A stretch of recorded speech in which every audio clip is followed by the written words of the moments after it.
오늘은 출애굽기 옥하는 목사님 다락방 교재 10과죠. 출애굽의 기적이란 제목을 가지고 출애굽기 12장 29절부터 13장 16절까지 말씀을 좀 살펴봤으면 좋겠습니다. 전체적인 본문의 구조를 보면 이렇게 되어 있어요. 12장 29절부터 36절까지는 10번째 재앙이, 우리가 10가지 재앙에 대해서 배우는데 마지막 10번째 재앙이 애굽에 어떻게 임했는지, 그리고 이 10번째 재앙이 임했을 때 하나님께서 이스라엘 백성들을 어떻게 보호하셨는지에 대해서 12장 29절부터 36절까지 기술되어 있습니다.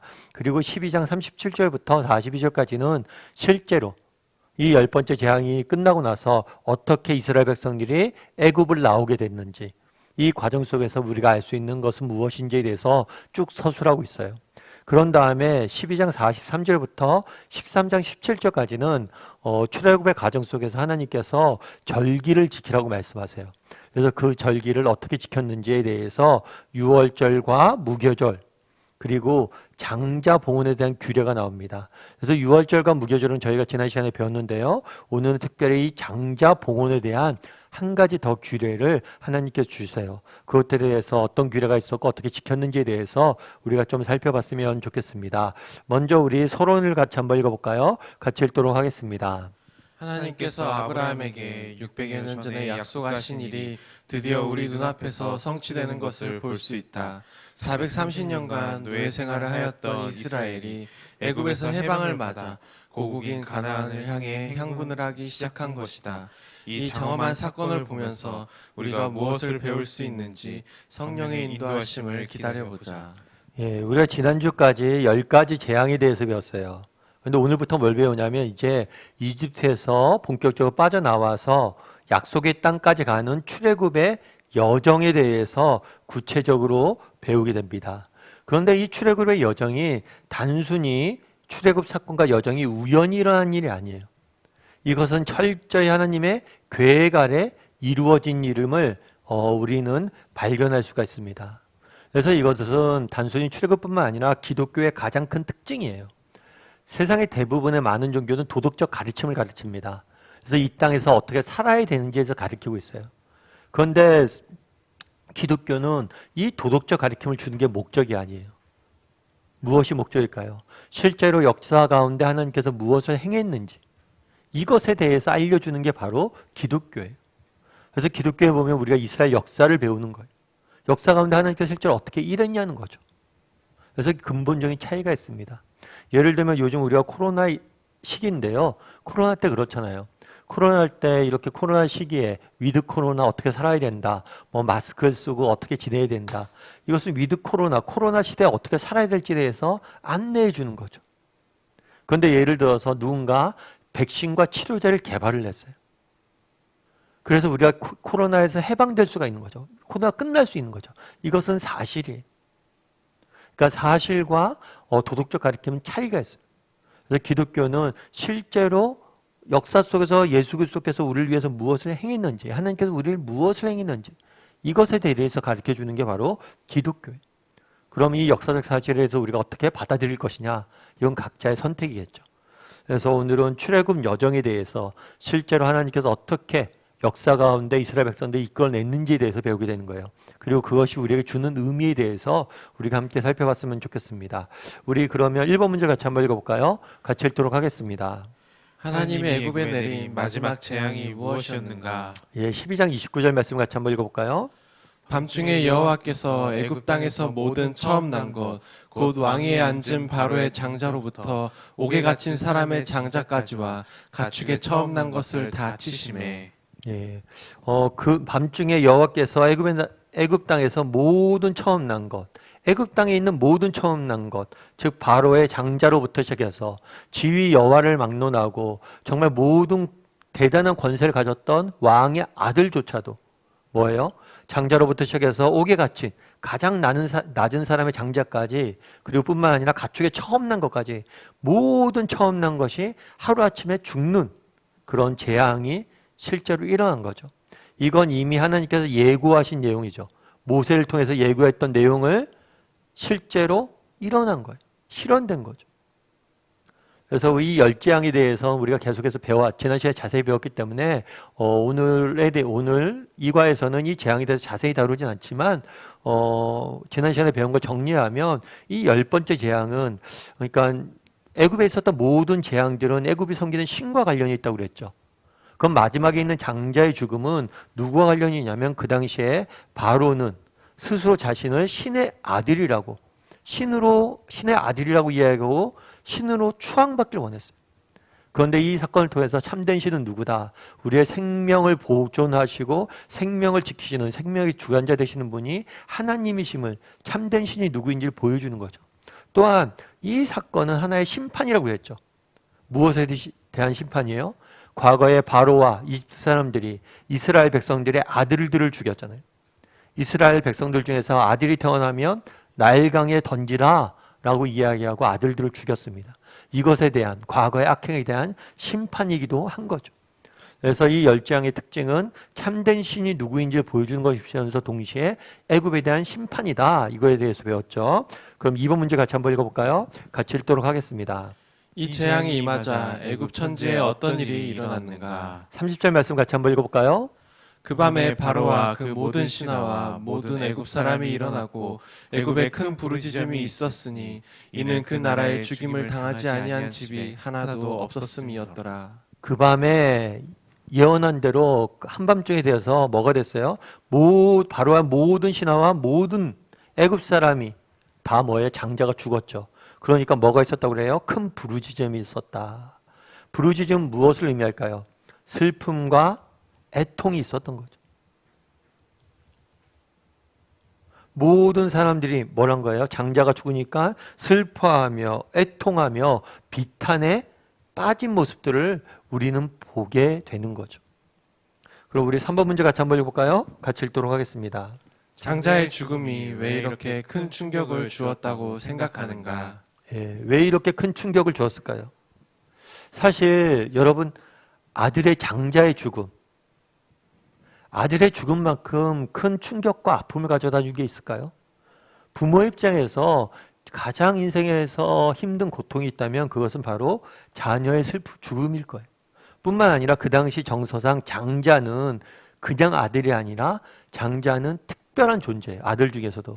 그리고 특별히 장자는 전부를 의미해요. 모든 소망이 끊어졌다는 걸 의미하는 거죠. 제가 아는 목사님이 계세요. 이 목사님 같은 경우에도 아들이 한 분 있었는데 아들이 고등학생이었는데 고등학교 2학년 때 사고를 당해서 죽게 됩니다. 그러니까 너무나 슬픈 장례였죠.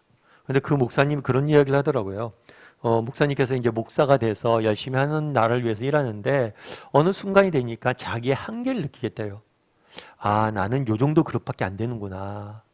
그런데 자기 아들을 보니까 자기보다 나은 것 같아요. 야, 얘가 나보다 나은 것 같고 얘가 정말 잘 자란다면 나보다 하나님 앞에 더 큰 게 쓰임 받겠구나. 그런 마음으로 아들을 키웠다는 거예요. 그러니까 사실은 아들은 단순히 아들이 아니에요. 아들은 뭐예요? 우리의 삶의 소망과 희망의 근원인 거죠, 사실. 어떤 기대를 가지고 아들을 키우겠어요? 모든 부모와 마찬가지죠. 자녀에 대한 기대, 바람, 이것은 내 삶에 대한 기대, 바람 이상이죠. 아니, 내 삶의 존재 의미가 자녀에게 담겨져 있는 거예요. 그런데 그 자녀가 죽은 거죠. 얼마나 슬픈 일이에요. 그날의 장자의 죽음은 이런 의미를 갖고 있었다. 그러니까 슬퍼할 수밖에 없죠. 큰 부르짐이 있을 수밖에 없죠. 우리 4번 문제 같이 한번 읽을까요? 같이 읽도록 하겠습니다. 이 사건을 보면서 우리를 구원하기 위해 장자보다 더 귀한 것을 희생시킨 하나님의 심정을 이해할 수 있는가? 이 사건을 보면서 우리를 구원하기 위해 장자보다 더 귀한 것을 희생시킨 하나님의 심정을 이해하든가. 앞서 얘기했던 이 열 재앙은 하나의 참된 신이 누구인지를 이야기하면서 동시에 심판이라고 이야기했죠. 과거의 악과 죄에 대한 이집트와 바로가 지었던 악과 죄에 대한 심판이었다는 거죠. 다르게 이야기하면 그날에 임했던 심판, 장자의 죽음은 사실은 모든 인간이 받아야 될 뭐예요? 심판이에요. 정말 죄의 싹은 사망이라고 그러는데 죄인인 우리는 뭘 해야 돼요? 죽을 수밖에 없는 심판이에요. 죽을 수밖에 없는 존재들이. 그런데 이 심판으로부터 면제하기 위해서, 면하게 하기 위해서 예수 그리스도 하나님께서 뭘 했어요? 자기 독생하신 예수님을 우리를 대신해서 죽게 하셨죠. 다르게 얘기하면 그날에 이스라엘 백성들이 장자의 죽음을 면했잖아요. 왜 장자의 죽음을 면했어요? 하나님의 독생하신 장자이신 예수님을 뭐예요? 대신 죽었기 때문이에요. 예수님이 대신 죽었기 때문에. 십자가에 달리실 때 예수님께서 뭐라고 이야기했냐면 엘리 엘리 라마 사막단이라고 이야기했어요. 하나님 하나님 어찌하여 나를 버리셨나이까? 이건 사실 우리가 외쳐야 될 부르짖음이. 그날에 정말 우리가 외쳐야 될 부르짖음인데, 우리가 외쳐야 될 그 슬픔의 곡인데 예수님께서 대신하신 거예요. 그래서 예수님의 대속의 은혜로 우리가 뭘 한 거예요? 구원을 얻게 된 거라고. 참 그날에 보면 이집트 사람들이 장자를 잃고 큰 부르짖음이 있었다고 이야기하잖아요. 정말 장자를 잃고 큰 슬픔에 빠졌다라고 이야기를 하죠. 하나님도 마찬가지라는 거예요. 하나님도 우리를 위해서 뭐예요? 가장 소중한 아들을 주셨다는 거예요. 그래서 아들은 뭐라고 했어요? 엘리 엘리 라마 사막다니 하고 부르짖었죠. 그리고 그날에 예수님이 십자가에 달리시던 날에 하늘에서 어둠이 임했다라고 이야기해요. 어떤 신학자는 이 부분에서 이렇게 표현하더라고요. 뭐라고 얘기했냐면 차마 아들의 죽는 모습을 볼 수 없어서 하나님께서 고개를 돌리셨다. 그렇잖아요. 아들을 죽는 모습을 본다는 게 쉽지가 않잖아요. 아들이 아버지에게 살려달라고 이야기하는데 그 아들을 대신 죽게 둔다는 게 쉬운 일입니까? 그래서 한번 나눠보세요. 정말 나는 예수 그리스도의 하나님께서 우리를 이렇게 사랑하셨다는 거, 정말 자기 하나밖에 없는 독생아들 아들을 주셨다는 이 사실에 대해서 무엇을 느끼는지, 그리고 이런 하나님의 심정에 대해서 이해하고 있는지 각자 이야기를 좀 나눠보면 좋을 것 같습니다. 우리 5번 문제 같이 한번 읽어볼까요? 같이 읽도록 하겠습니다. 이스라엘이 애굽에서 나오던 날 애굽 사람들이 달라진 태도를 몇 가지 찾아보라. 예, 우리 31절부터 34절까지 말씀 먼저 읽어볼까요?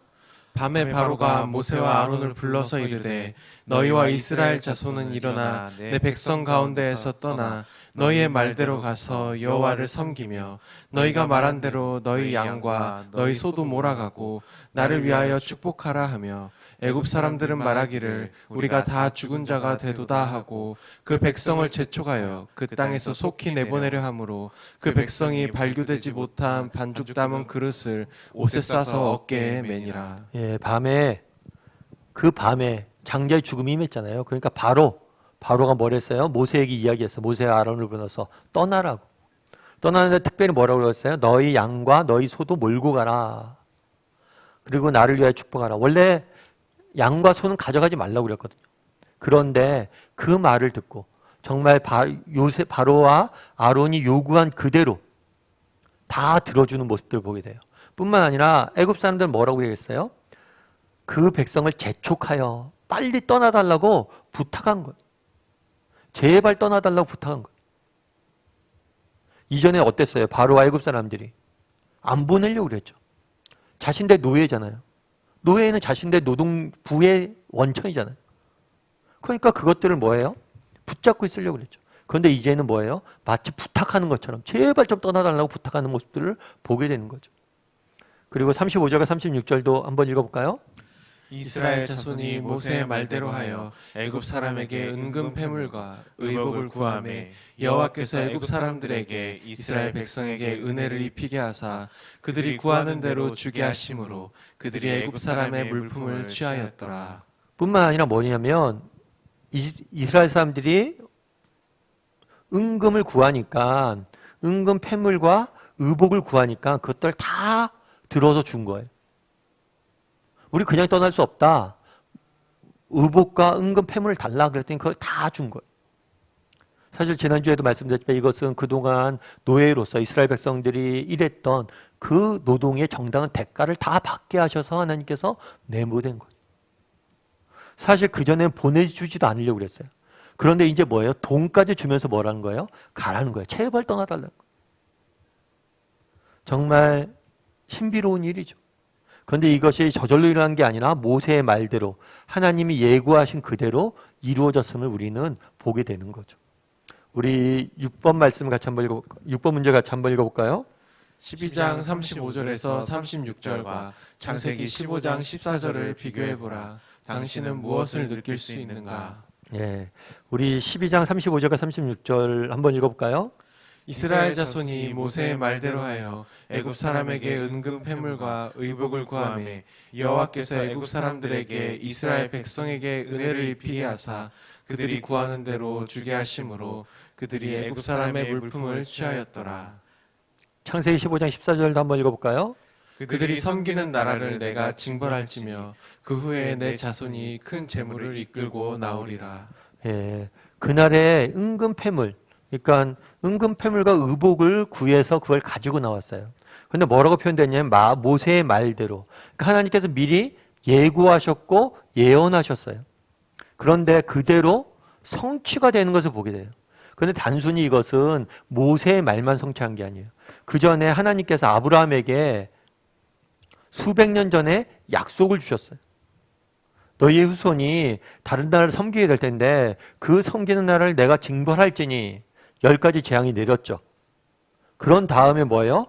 그들이 큰 재물을 이끌고 나올 것이다 라고 이야기하는데 그대로 약속이 성취되는 모습들을 우리는 보게 되는 거예요. 그럼 여기서 우리는 알 수 있는 건 뭘까요?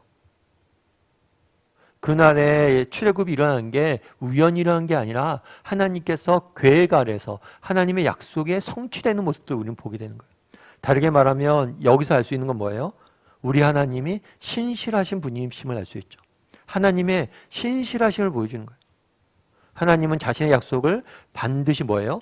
지키는 분이심을 보여주는 거예요. 그럼 여러분들은 이런 하나님의 신실하심을 보면서 무엇을 느낍니까? 여러분들 하나님께서 자신의 약속을 지키는 신실한 분이심을 믿으세요? 한번 이야기를 다락방별로 나눠보세요. 난 정말 하나님의 신실하심을 믿는지. 정말 믿죠, 여러분? 우린 믿는 사람들이에요. 여러분, 우리는 죽은 이후에 천국에 갈 것을 믿죠, 여러분. 부활과 천국이 기다리는 걸 믿죠. 어떻게 믿어요? 하나님이 그렇게 약속했기 때문이죠. 그 약속을 우리는 반드시 이루시는 분이심을 믿기 때문이에요. 약속이 있고 그것들을 이루시는 분이심을 믿기 때문에 우리는 믿는 거죠. 그날의 이스라엘 역사들을 왜 이렇게 길게 적어놨냐는 거예요. 이걸 통해 주고자 했던 메시지는 뭐냐는 거예요. 하나님은 자신의 약속을 반드시 뭐예요? 지키는 분이시란 거예요. 여러분 정말 이 사실을 우리가 믿는다면 어떻게 돼요? 우리도 하나님의 약속을 뭐예요? 신뢰해야죠. 정말 성경을 한번 펴보세요. 성경이 정말 믿는 자에게 주겠다고 했던 약속들이 얼마나 많아요. 그래서 우리가 성경을 배우는 거거든요. 그 약속들을 배우는 거예요. 그리고 그 약속들을 우리가 신뢰하는지. 정말 하나님의 신실하심을 우리가 믿는다면 그 약속들을 배우고 그 약속들을 신뢰할 수 있어야 되겠죠. 제가 예전에 어느 기사에서 하나 본 건데요. 한국전쟁 당시의 일이에요. 한국전쟁 당시에 우리나라에 참전했던 미군 군사가 있습니다. 미군 군사가 있는데 그 가까운 절친이 있었나 봐요. 부대에서 사귄 동료죠. 전우죠. 그런데 그 전우가 같이 전쟁터에 나갔다가 전투하다가 그만 죽게 돼요. 죽었는데 안타깝게도 그 친구의 번호표, 죽었을 때 이제 번호표가 있거든요. 그 번호표를 갖고 왔는데 그 친구의 시신은 못 수습해왔어요. 그래서 고향에 돌아가서 그 가족들에게 그 친구의 죽음에 대해서 알리고 쭉 했다고 그러더라고요. 그런데 이 친구가 혼자 살아온 이 친구가 50몇 년 만에 6.25 전쟁 끝난 다음에 50몇 년 만에 다시 북한 땅을 찾았어요. 왜 북한 땅을 찾았을까요? 그 친구의 시신을 수습해오기 위해서. 그런데 생각해 보십시오. 50년이 지났잖아요. 그 시신이 남아있었겠어요? 다 썩고 없어졌죠. 그럼에도 불구하고 그 땅을 간 거예요. 그러면서 그 인터뷰 내용 중에서 그런 이야기 표현을 썼어요. 저의 전쟁은 아직 끝나지 않았습니다. 저의 전쟁은 이제야 끝났습니다. 사실 6.25 전쟁은 50년, 60년 전에 끝났죠. 근데 자기는 5, 60년 동안에 전쟁이 한 번도 끝난 적이 없었다. 왜요? 친구의 시신을 찾아오기 전에는 내 전쟁은 끝나지 않았다는 거예요. 왜냐하면 우리가 서로를 지켜주기로 약속을 했다는 거예요. 그리고 그 약속을 나는 끝까지 지키고 싶었다. 참 그 얘기를 들으면 제가 참 감동이 되더라고요. 여러분, 우리는 6.25 전쟁의 현장에 있었던 사람들이잖아요. 우리 나라를 위해서 전쟁을 했어요. 근데 우리는 다 끝났다고 생각을 하잖아요. 근데 그 사람은 전쟁은 끝나지 않았다는 거예요. 자기의 전쟁하지. 왜냐하면 친구를 못 찾았으니까. 친구의 약속은 지속되고 있으니까.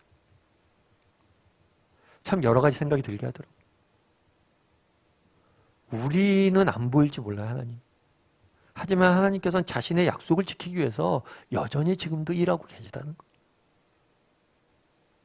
그래서 한번 정말 약속을 지키는 하나님, 신실하신 하나님에 대해서 믿느냐 한번 돌아봤으면 좋겠어요. 그리고 이 약속을 지키신 하나님의 모습 속에서 무엇을 느끼는지 다락방별로 좀 이야기를 나눠보면 좋을 것 같습니다. 우리 7번 문제로 같이 한번 읽어볼까요? 같이 읽도록 하겠습니다. 39절의 말씀에서 세상으로부터 구원받은 성도들의 입장과 태도를 정리하라. 예, 먼저 39절 말씀 같이 한번 읽어볼까요? 그들이 애굽으로부터 가지고 나온 반류되지 못한 반죽으로 무교병을 구웠으니 이는 그들이 애굽에서 쫓겨남으로 지체할 수 없었음이며 아무 양식도 준비하지 못하였음이었더라. 예, 두 가지 사실에 대해서 이야기하고 있어요. 뭐냐면 발효되지 못한 반죽으로 무교병을 구웠다라고 되어 있죠. 발효되지 못한, 그러니까 누룩을 사용하지 않은 빵이 무교병이에요. 그럼 왜 무교병을 했을까요? 앞서 얘기했던 것처럼 누룩을 사용하면 빵이 발효될 때까지 시간이 걸려요. 시간이 걸리는데 이 시간을 기다릴 수가 없어요. 기다릴 수가 없이 급하게 빠져나온 거죠. 쫓겨남으로 지체할 수가 없어요. 급하게 나왔어요. 급하게 나왔고 또 아무 양식을 준비하지 못했다. 두 가지 사실을 적어 놓은 거죠. 그럼 이 두 가지 사실이 주는 의미는 뭐냐는 거죠. 우리에게 주는 교훈은 뭐냐는 거죠. 첫 번째는 급하게 나온다는 건 뭐냐면 과거의 삶. 그러니까 애굽에서의 과거의 삶으로부터 뭐예요? 빨리 벗어나라는 거예요. 옛사람의 구습으로부터 하나님 없는 세상 사람들과 같은 삶으로부터 빨리 벗어나라는 거예요. 우리가 예수 그리스도를 믿었으면 구원을 받았으면 뭘 해야 돼요? 과거의 삶으로부터 빨리 벗어나야 돼요. 그리고 또 한 가지, 아무 양식을 준비하지 못했다고 그랬잖아요.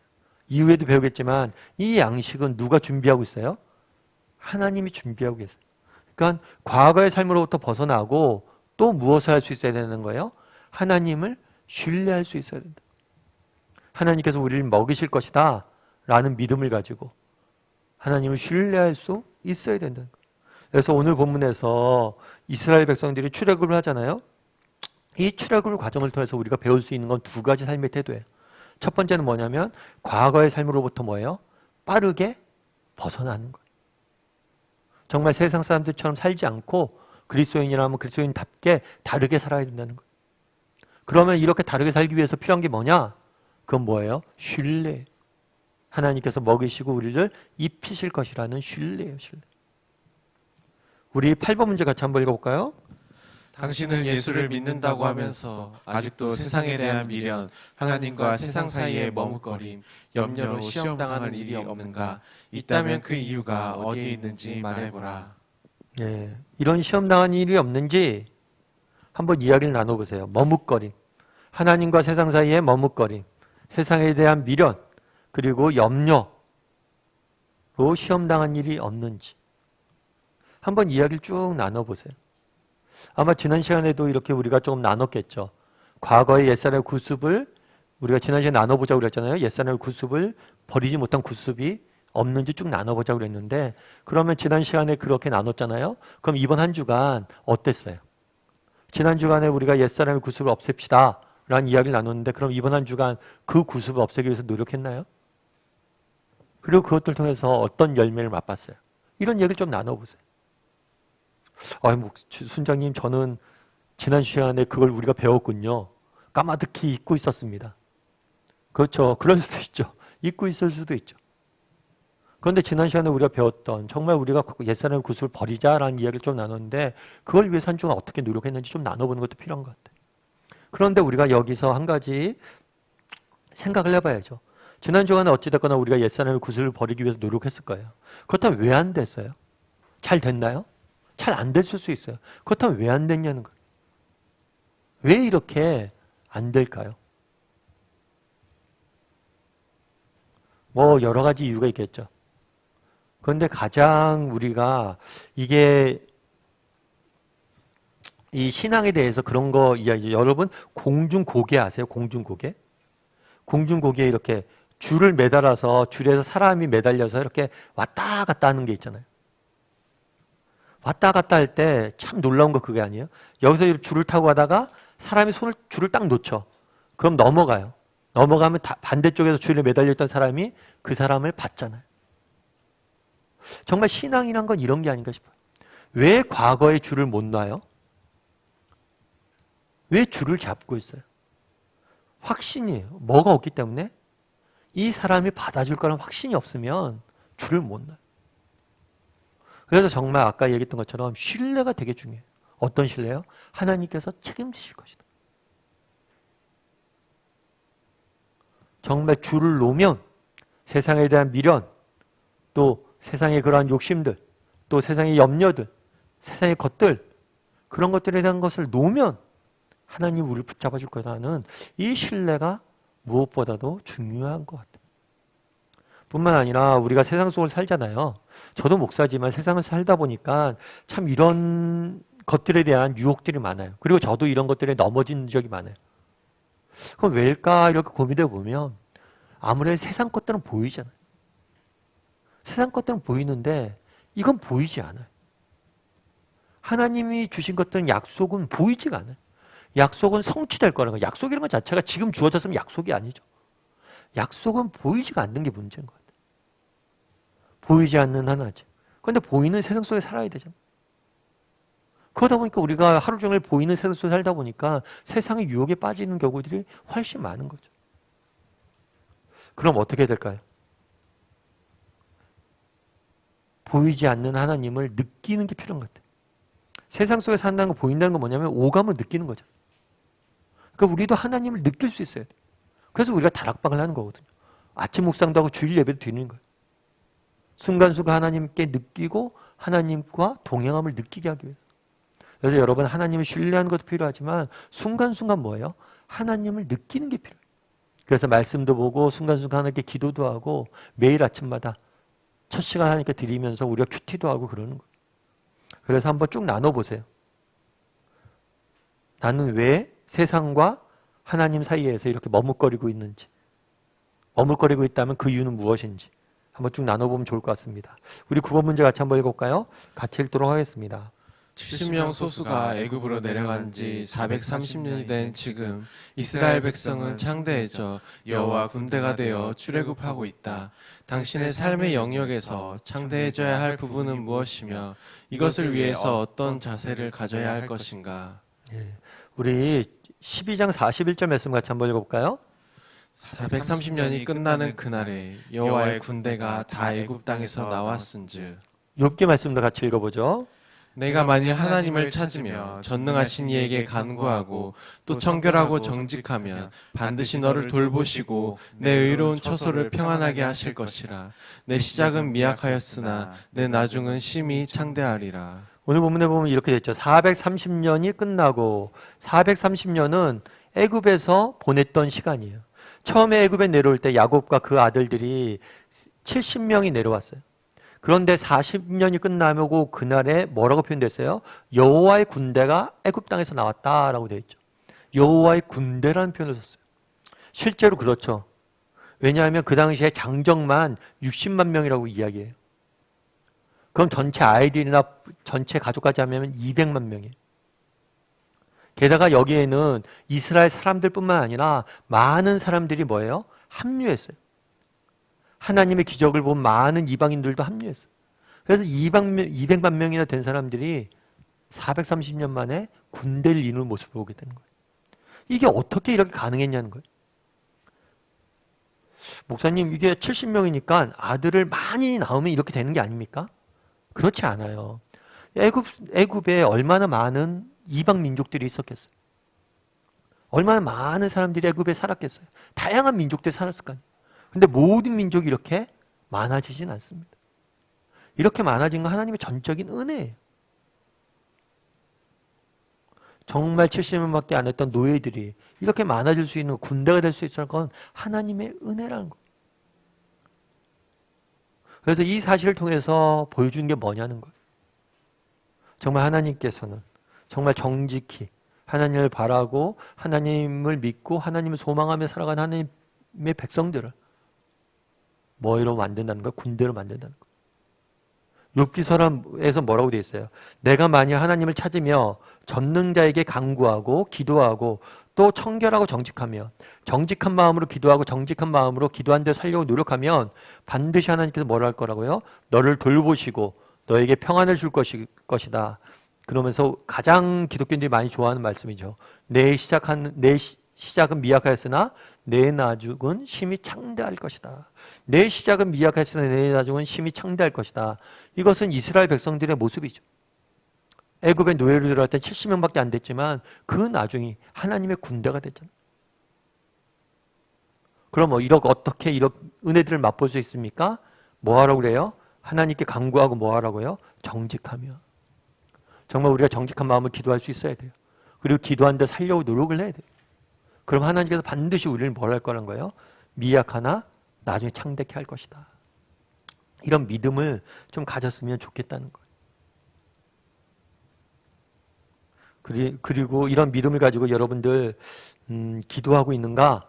기도할 제목이 있는가? 이렇게 나눠보라고 문제가 되어 있는 것 같아요. 여러분 이런 믿음이 있으세요? 정말 지금 부족하고 연약하지만 정말 우리가 하나님 앞에 정직히 간구하고 또 정직히 살려고 노력한다 보면 하나님께서 우리 삶 가운데 은혜를 베푸실 것이다. 이런 믿음이 있으세요? 여러분 자녀들 위해서 이런 믿음을 갖고 기도하세요? 정말 세상적으로 보기에 지금 공부도 좀 못하는 것 같고 뭐 특별히 잘하는 것도 없을 것 같지만 정말 하나님께 정직히 기도하고 정말 하나님께 정직히 기도하고 열심히 내가 우리 자녀를 양육하면 우리 자녀가 정말 하나님 나라를 위해서 크게 쓰임받게 될 것이다. 하나님 군대가 될 것이다. 이런 믿음이 있으세요? 이런 믿음이 있냐는 거. 저는 이런 믿음들이 좀 있었으면 좋겠어요. 제가 최근에 어떤 목사님이랑 이야기를 나눴는데 그 목사님이 그러더라고요. 뭐라고 얘기했냐면 그 목사님 이제 60이 되셨어요. 60이 되셨는데 그런 얘기를 하시더라고요. 참 내가 생각해 보니까 60이 인생의 전성기 같다고. 뭐 60이 되셨으니까 그런 생각들을 하시는구나 이런 말씀도 할 수 있는데 제가 참 그 말에 공감이 됐어요. 어떤 말에 공감이 됐냐면 우리가 젊은 애들한테 꿈 가지라고 그러잖아요. 꿈을 가지라고 그래요. 그런데 이제 10대가 이제 인생 10몇 년 산 애들이 꿈이 있겠냐는 거예요. 꿈을 어떻게 가져요, 걔네들이? 세상에 대해서 뭘 한다고? 가진 게 뭐가 있다고 꿈을 꾸겠냐는 거예요. 그런 거 보면 되게 웃긴 거 뭐냐면 젊은 애들도 꿈꾸라고 그래요. 저도 가끔 그래요. 저희 아이들에게 이야기하는데 고등학생인데 야 장래 비전이 뭐냐? 비전을 가져야지. 근데 아빠 잘 모르겠다고. 근데 모르는 게 정상이죠. 여러분 생각해서 뭘 한다고 뭘 할 수 있다 걔네들과 꿈이 있어요. 그러면서 그 목사님 그러더라고요. 60 정도 되니까 정말 내가 가진 것도 좀 어느 정도 있고 그리고 세상에 대해서 아는 지식도 있고 이제야 정말 내가 꿈꿀 수 있겠다고. 그런데 오히려 세상은 반대죠. 어린애들한테 꿈을 강요하고 막상 나이 들면 뭐예요? 꿈을 안 꾸는 거죠. 참 제가 공감이 됐어요. 그래서 내가 꿈꾸는 사람이 되겠다. 제가 이 얘기를 왜 드리냐면 우리 자녀들에게 그런 얘기죠. 꿈을 가지라고. 그러면서 본인은 정작 꿈이 없어요. 부모는 꿈이 없어요. 그게 꿈이 가져지겠습니까? 부모가 먼저 꿈 가지고 먼저 기도하고 정말 먼저 부모가 해야지 자녀들도 꿈을 가지죠. 정말 이런 비전이 있냐는 거예요. 내 시작은 미약해서 내 나중에 심히 창대할 것이다. 정말 70명 노예가 왔지만 200만 명이 되는 이런 꿈들이 있냐는 거예요. 지금 비록 우리가 보잘것없지만 세상적으로 눈으로 봤을 때 하지만 내가 정직히 하나님 앞에 기도하고 정직히 앞으로 살려고 노력한다면 하나님께서 내 인생을 통해서, 우리 가정을 통해서 정말 놀라운 일들이 이룰 것이다. 이런 꿈이 있냐는 거예요. 우리가 먼저 꿈꿔야 돼. 기성세대들이 먼저 꿈꿔야 돼. 그래서 한번 나눠보세요. 어떤 기대를 가지고 꿈들을 가지고 기도하고 있는지, 자녀를 위해서, 또 가정을 위해서, 여러분 자신의 삶을 위해서. 없다면 가지셔야 돼요. 우리 10번 문제 같이 한번 읽어볼까요? 하나님은 해방된 이스라엘에게 유월절을 절대로 잊지 말고 지키라고 명령하시는데 그 이유를 말하라. 예, 12장 43절 말씀 같이 한번 읽어보죠. 여호와께서 모세와 아론에게 이르시되 유월절 규례는 이러하니라. 이방 사람은 먹지 못할 것이나. 예, 유월절 규례를 알려주죠. 그래서 이 규례를 지키라고 이야기를 해요. 유월절은 뭘 하라고 그랬어요? 어린 양을 죽여서 그 피를 문설주에 바르고, 그 다음에 뭘 했어요? 이 양을 급히 먹으라고 얘기했죠. 이 규례를 지키게 하신 거예요. 또한 유월절뿐만 아니라 유월절과 함께 무교절도 지키게 하셨죠. 13장 4절부터 10절까지 말씀 같이 한번 읽어볼까요? 아비벌 이날에 너희가 나왔으니 여호와께서 너를 인도하여 가나안 사람과 헷 사람과 아모리 사람과 히위 사람과 여부스 사람의 땅 곧 내게 주시려고 내 조상들에게 맹세하신 바 젖과 꿀이 흐르는 땅에 이르게 하시거든. 너는 이달에 이 예식을 지켜 이래 동안 무교병을 먹고 일곱째 날에는 여호와께 절기를 지키라.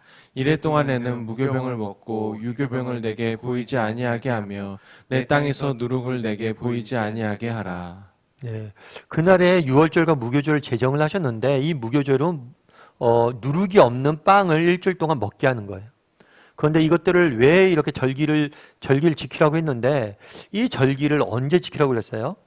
땅에 이르게 하시거든. 너는 이달에 이 예식을 지키라. 다르게 얘기하면 이 유월절 절기는 단순히 그날만 지키는 게 아니에요. 이후에도 계속해서 후손대에도 이렇게 계속해서 지키라는 거예요. 영원토록 지키라고 명령하신 거예요. 그 다음에 계속 볼까요? 너는 그날에 내 아들에게 보여 이르기를 이 예식은 내가 애굽에서 나올 때에 여호와께서 나를 위하여 행하신 일로 말미암음이라 하고 이것으로 내 손의 기호와 내 미간의 표를 삼고 여호와의 율법이 내 입에 있게 하라. 이는 여호와께서 강하신 손으로 너를 애굽에서 인도하여 내셨음이니 해마다 절기가 되면 이 규례를 지킬지니라. 해마다 지키라고 했어요. 그날 출애굽한 그 해만 지키는 게 아니라 매해 지키라고 한 거예요. 그럼 왜 지키라고 했냐는 거예요. 이 예식은 내가 애굽에서 나올 때 여호와께서 나를 위하여 행하신 일로 말미암음이다. 다르게 얘기하면 하나님이 행하신 일들을 뭘 하기 위해서? 기억하기 위해서. 기억하고 기념하기 위해서 뭘 한 거예요? 이 규례를 지키라고 이야기한 거예요. 우리 시편 103편 1절부터 5절까지 말씀도 한번 같이 읽어볼까요? 같이 읽도록 하겠습니다. 내 영혼아 여호와를 송축하라. 내 속에 있는 것들아 다 그의 거룩한 이름을 송축하라. 내 영혼아 여호와를 송축하며 그의 모든 은택을 잊지 말지어다. 그가 내 모든 죄악을 사하시며 내 모든 병을 고치시며 내 생명을 파멸해서 속량하시고 인자와 긍휼로 관을 씌우시며 좋은 것으로 내 소원을 만족하게 하사 내 청춘을 독수리같이 새롭게 하시는도다. 2절을 보면 이렇게 써요. 내 영혼아 여호와를 송축하며 그의 인택을 잊지 말지니라. 하나님이 주신 은혜를 잊지 말라는 거예요. 기억하라는 거예요. 망각하지 말고 기억하라는 거예요. 제가 종종 말씀드리지만 망각은 하나님이 주신 선물이라고 저는 생각합니다. 우리가 모든 것을 기억한다면 살 수가 없어요. 내가 받은 모든 상처, 아픔들을 다 기억한다면 우리는 죽을 수밖에 없어요. 살아갈 수가 없어요. 그 한순간도. 그런데 이 망각은 선물이면서 동시에 우리의 뭐예요? 장애예요. 장애. 우리 너무 잊지 말아야 될 것을 잊는다는 거예요. 오늘 시편도 뭐라고 했냐면 은혜를 기억하라 이야기를 해요. 그런데 재밌는 건 누구에게 명령하는 거예요? 다른 사람들에게 하는 게 아니라 내 영혼아 자신에게 뭘 하는 거예요? 은혜를 기억해야 된다라고 이야기를 하는 거예요. 그날에 왜 여호와가 유월절을 제정하셨냐는 거예요. 기억하게 하기 위해서. 왜요? 우리는 잊기 때문에. 잊어버리기 때문에. 시편 기자처럼 그러면 우리도 뭘 해야 돼요? 이렇게 고백할 수 있어야 돼요. 내 영혼아 잊지 마라. 기억해라. 그래서 우리가 늘 하나님이 주신 은혜를 기억하려고 노력할 줄 아는 사람이 되어야 돼. 그러니까 기억이라는 게 있잖아요. 자연스럽게 두면 어떻게 되겠어요? 기억은 잊혀지게 되어 있어요. 따라서 의도적으로 기억하려고 노력을 해요. 그리고 사람은 무엇을 기억하느냐가 그 사람의 인생을 바꿉니다. 그래서 어떤 사람은 뭐냐면 가정은 추억의 박물관이다 이렇게 이야기했어요. 그러니까 부모가 해야 될 가장 중요한 역할은 뭐냐면 좋은 추억을, 기억을 자녀들에게 물려주는 거라고 이야기해요. 제가 굉장히 인사이트 있는 이야기라고 생각을 해요. 여러분 좋은 기억이 있으면 뭐예요? 그 기억이 우리를 지킵니다. 그래서 정말 부모로서 좋은 기억을 물려주려고 노력을 해야 돼요. 자기 영혼들을 위해서도 뭘 해야 돼요? 좋은 기억을 가지려고 노력을 해야 돼요. 그러니까 기억을 의도적으로 기억하려고 노력해야 된다는 거죠. 이번 주일이 우리 추수감사절이잖아요. 왜 우리가 추수감사절을 합니까? 가끔 그런 이야기를 해요. 아, 목사님 1년 내내 감사해야지 뭐 특별히 추수감사할 때만 감사하면 됩니까? 여러분 추수감사할 때 감사하지 못한 사람이 1년 내내 감사하겠습니까? 못해요 그건. 의도적으로 우리가 감사하는 거예요. 절기를 정해서 정말 다시 한번 기억하자는 거예요. 감사하자는 거예요. 그래서 이 기억은 여러분 의도적인 거예요. 자연스럽게 되는 게 아니에요. 기억하려고 노력해야 돼요. 그래서 바라기는 이번 주에 추수감사절이 있는데요. 여러분 그냥 보내면 안 될 것 같아요. 정말 추수감사절 때 다시 한번 여러분 기도했으면 좋겠어요. 내가 정말 감사할 게 무엇인지 한번 정리하고 적어보세요. 다락방 식구들끼리도 정말 한번 해보고 하나님에 대해서 또 서로에 대해서 정말 받은 은혜가 있다면 서로 나누고 기억하고 감사할 수 있었으면 좋겠어요. 그런 시간들 또 다락방별로 가져보세요. 하나님에 대해서 서로에 대해서 기억하고 감사해야 될 것이 무엇인지. 그날에 왜 이런 절기를 지키라고 했냐? 기억하게 하기 위해서 그런 거예요. 그래서 우리가 기억할 줄 아는 사람이 되어야 돼요. 11번 문제 같이 한번 읽어볼까요? 같이 읽도록 하겠습니다.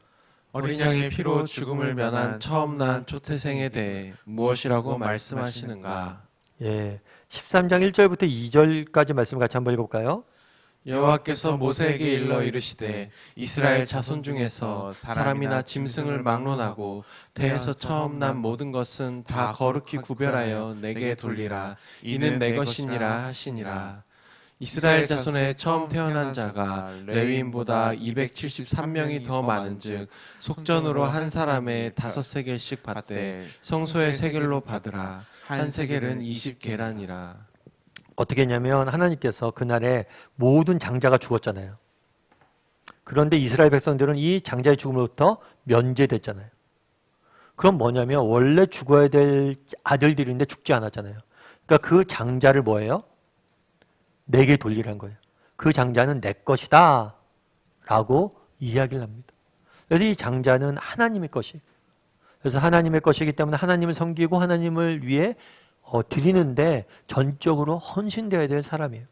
나중에 어떻게 되냐면 레위 작손을 지켜요. 레위인들을 세워요. 레위인들은 뭐냐면 평생 하나님의 성전에서 하나님을 섬기는 사람들이, 이것에 올인하는 사람들이. 그런데 이 레위인과 레위인의 전체 숫자와 이스라엘 민족의 전체 숫자 비교해요. 비교해서 이 이스라엘 백성들의 장자 숫자를 비교를 해요. 그래서 이 장자 숫자가 더 많잖아요. 그러면 다 하나님께 드려야 되는데 못 드리잖아요. 그 숫자만큼 남은 사람들은 뭐였냐면 세로 5세겔씩 돈으로 속전을 하는 거예요. 대신 돈을 내는 거예요. 그래서 이 돈을 가지고 하나님 섬길 수 있도록. 그렇게 해서 그날에 이게 장자 봉헌 제도인데 하나님께서 원래 장자가 죽어야 되잖아요. 그런데 하나님의 은혜로 구원받았잖아요. 그래서 이 장자 수만큼 하나님께 돌리도록 규례를 제정해 놓은 거죠. 10여 문제 같이 한번 읽어볼까요? 같이 읽도록 하겠습니다. 예수를 믿는 우리는 영적으로 말해 살아남은 초태생이라 할 수 있다. 왜 그런가? 왜 그럴까요? 여러분 이게 되게 재밌는 게 그런 거예요. 여기서도 자리바꿈의 원리가 적용되는 거죠. 예수님은 누구예요? 하나님의 독생자잖아요. 그리고 우린 누구예요? 우리는 죄인이죠. 그런데 예수님께서 뭘 하셨어요? 죄인의 자리에 대신 서서 우리를 대신해 죽었잖아요. 그럼 우리가 대신해서 어디로 가는 거예요? 예수님의 자리로 가는 거예요. 그래서 우리가 뭐가 되는 거예요? 하나님의 자녀가 되는 거예요. 하나님의 아들이 되는 거예요. 그래서 우리는 하나님을 뭐라고 부르는 거예요? 아버지라고 부르는 거예요. 우리가 왜 하나님의 소유가 됐습니까?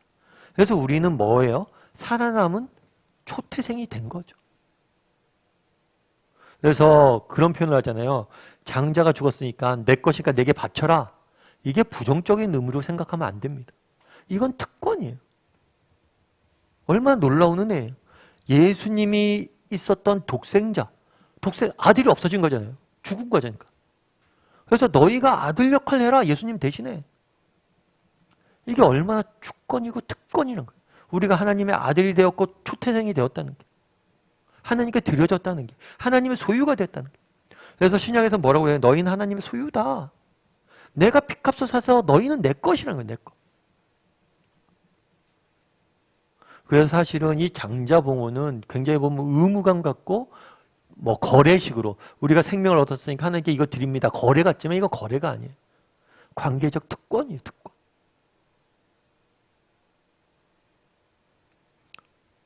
우리 13번 문제 같이 한번 읽어볼까요?